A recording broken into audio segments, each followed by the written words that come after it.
Thank you very much. I'm going to present again CLARIAH-AT. My name is Tanja Wissik. This is a joint paper with a lot of partners from the Austrian node. So it's together with Scholger, Kerstin, Klenke, Vesna, Lušicky, Matej, Ďurčo, Martina, Trognitz, Seta, Štuhec, and Elisabeth, Steiner.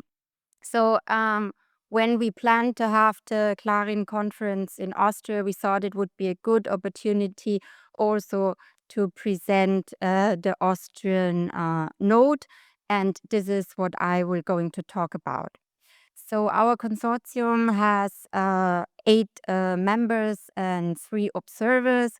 So it's the Austrian Academy of Sciences, where I'm based on. It's the University of Continuing Education in Krems, the University of Innsbruck, the University of Salzburg, University of Vienna, University of Klagenfurt, University of Graz, and the Austrian National Library. And we also have 3 observers, the University of Music and Performing Arts, this Central European University, and recently joined also the National History Museum of Vienna. So you see that we have a very big consortium for compared to the size of Austria, and also a very diverse consortium, because we have the National Library on board, and we also have like the GLAM sector on board with a museum. So Austria was involved in CLARIN and DARIAH activities since the beginning. So we were there already in the preparatory phase for CLARIN. But it took a long time before we had an established consortium as CLARIAH-AT. It took until 2029 to be a consortium with a contract. So before, when DARIAH came also in the landscape, we joined under an informal steering group under the name of Digital Humanities Austria. And in this period also the first Digital Humanities strategy for Austria was published. And we initiated a conference series, the Digital Humanities Austria conference series, that was done between 2015 and 2028. And there were specific funding calls administered by the Austrian Academy of Sciences, the so-called Go Digital funding, that were specifically targeting and digitizing and applying digital methods to the humanities. So some of these projects were part of the resources that we now have in the consortium. And then also the Austrian Federal Ministry of Research is funding calls for university infrastructure, and also part of or a lot of our consortium members were part of projects funded by these calls. In 2017, the Condor project, and in 2020 also the DITA project. When finally CLARIAH-AT was established and as a consortium in 2021, we also published a new digital humanities strategy, the Digital Humanities Austria Strategy 2021 plus. So the infrastructure of the in CLARIAH-AT, especially related to CLARIN, is built up of 2 CLARIN B centers, 3 CLARIN K centers, and the participation in 1 joint CLARIN Key Center, the Alexis CLARIN K Center. And I will now go in more detail about the different CLARIN B centers and what they are, which services they are providing, and also about our K centers. So the first B center is ACDH-AT. So it is based at the Austrian Center for Digital Humanities of the Austrian Academy of Sciences, where I'm based on. The institute was founded in 2050, and recently we switched our name back to Austrian Center for Digital Humanities. At our institute, the repository CLARIAH, that is part of the CLARIN B Center and providing services, is hosted. So CLARIAH stands for a research center for the humanities. It was launched in 2017, and it is certified by the Core Trust Seal, and it's operating as a CLARIN P Center.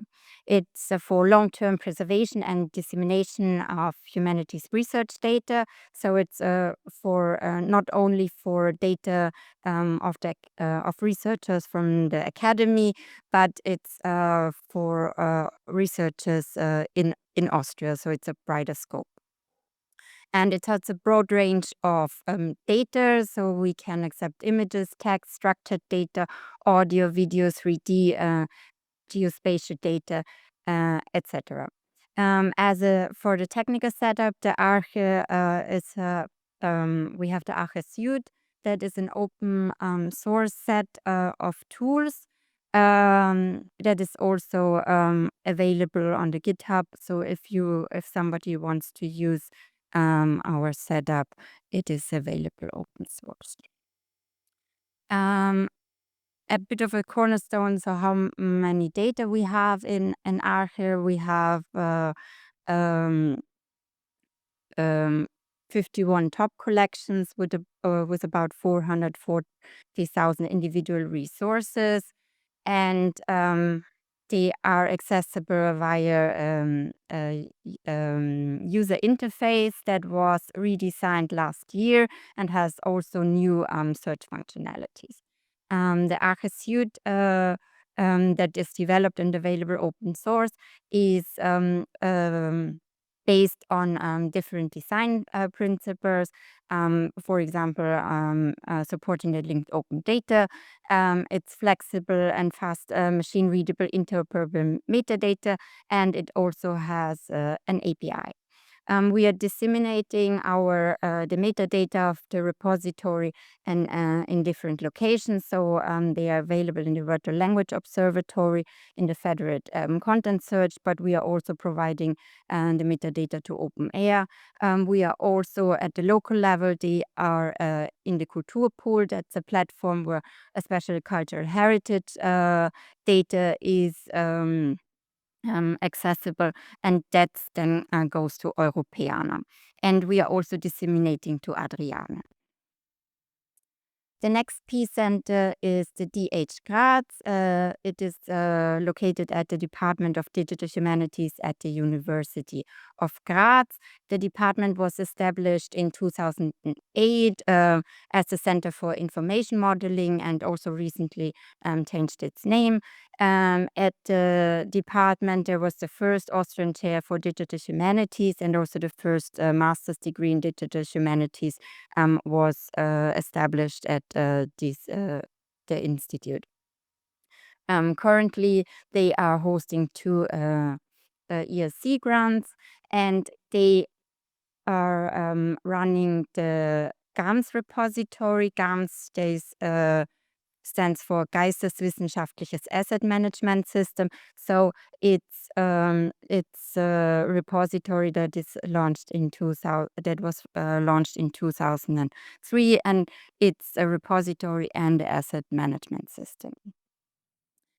Most resources in GAMS are digital scholarly editions, and you see here two examples of digital scholarly editions that you can find on GAMS. Furthermore, the center is also the leader of the National Infrastructure Project, the DH Infra. It's about establishing and providing national machine learning resources for medium to large scale model training and inference system. Now we are coming up to the different case centers. So we have the Phonogramm-Archiv. It was founded in 1899 and it joined as a case center in 2015. It's one of the oldest case centers in the Knowledge Center network. Its scope is to have all languages, dialects in Europe, and that all languages in the world. And it's like they have oral and video data that you can find there. They have in their collections about 35,000 carriers, and the majority is audio, but they support also video material, and they have 16,000 hours of digitized and born digital audio and video material. The recordings are of global provenance, but they have a link via the researcher or the topic to Austria. And the main activities are like preserving and making accessible the data to researchers under specific licenses, and also support and training. The next case center is the Case Center for Terminology Resources and Translation Corpora. It's located at the University of Vienna at the Center for Translation Studies. The main expertise here are the methods and tools and workflows, how to create terminology resources and translation corpora. And they provide knowledge sharing, training materials. They have cooperation projects. And as I mentioned, the main resources are glossaries, terminological databases, and translation corps. The recent member of the Case Center family in Austria is the German AT Case Center. It's providing expertise on the varieties of German in Austria, but also about minority languages in Austria. So this is our current website, but we have also a project undergoing for a new website that has a lot more functionalities and to facilitate easier access to the resources for our users. So our activities, obviously coordinating DARIA and CLARIN activities, building and maintaining technical and social infrastructure for the digital humanities, giving out expertise, the community engagement and the funding schemes, and also doing projects as a consortium. So for the community engagement, we have a yearly CLARIAH-AT training school, and we have a yearly CLARIAH-AT roadshow where the projects that are funded by CLARIAH-AT are showing their progress or their results. Then we also have thematic events and training activities, and we are active on social media on LinkedIn. And for the funding schemes, we have like project funding for projects, small and large scale projects, and we have all the career funding. This is a slide that we were also at the bazaar where we explained how our project funding works. I just want to briefly mention that in the last call, we had a lot of submissions for small scale projects. So small scale projects are about, it's like a seed funding. It's about only 5,000 euros. But we had like over 50 submissions for this. So there is clearly in Austria a demand for such small scale funding. For the early career funding, so researchers can or students can get Transcribo scholarship, or we pay the license for software they need for the master's thesis or PhD if they are not open access, and we also give out travel bursaries. So for the outlook, we are, as I said, we are working on the new CLARIAH-AT website, where, for example, also the federated content search will be implemented, and where you can search through the Austrian resources. We are working on an updated version of the Digital Humanities Austria strategy, because in the old version, for example, LLMs are not mentioned yet, and so we have to tackle this. And we have two big events coming up that are supported by CLARIAH-AT in 2026. We have the Digital Humanities conference in the German-speaking area, the DHD, and we have also the Euralex conference coming up. So to conclude, we have some projects for the near future, but we don't know what we will do after 2026, because like our funding period is until 2026. Thank you very much. I have a small question. I like this funding you have. Was it an idea from when you received your project, or is something that you have implemented? No, it's like the funding in Austria is not that we are like having a project and then we describe what we are doing, but we as a consortium, on one hand, we get for a period of time for the infrastructure building, we get amount of money, and then the consortium itself has money because of the membership fees. And as a consortium, we decided that some part of the money we are giving out as project funding. For example, this small scale project with some criteria. So the criteria was that the project have to link to the Austrian Digital Humanities strategy, and that it has to be relevant for CLARIN or DARIA. And then within the consortium, we evaluated the proposals and then gave out the money. Obviously, we were not allowed to review the proposals for our own institutions. Thank you for the presentation. Concerning these projects that you gave out, these small projects, it creates an enormous amount of overhead to evaluate the proposals that are submitted, and just for a small amount of money per project. So isn't that an obstacle?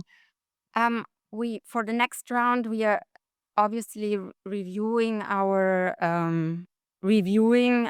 procedure, because it was clearly too much overhead. But on the other hand, it's a possibility to have community engagement, because on one hand you get to know what your community needs, like what is your need out there, because we like when looking at the different proposals, we see, okay, what is still missing in the infrastructure, or what are the needs of our community. And on the other hand, it's also a possibility to attract new users for the consortium. And the third thing is like, because not only people outside the consortium, but also inside the consortium could give a proposal. It's also an argument to join the consortium, because you can get extra funding for projects.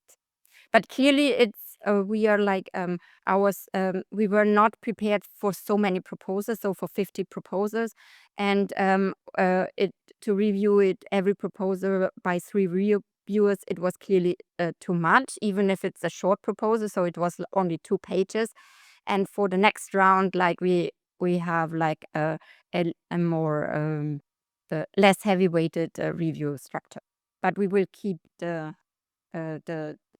this funding course.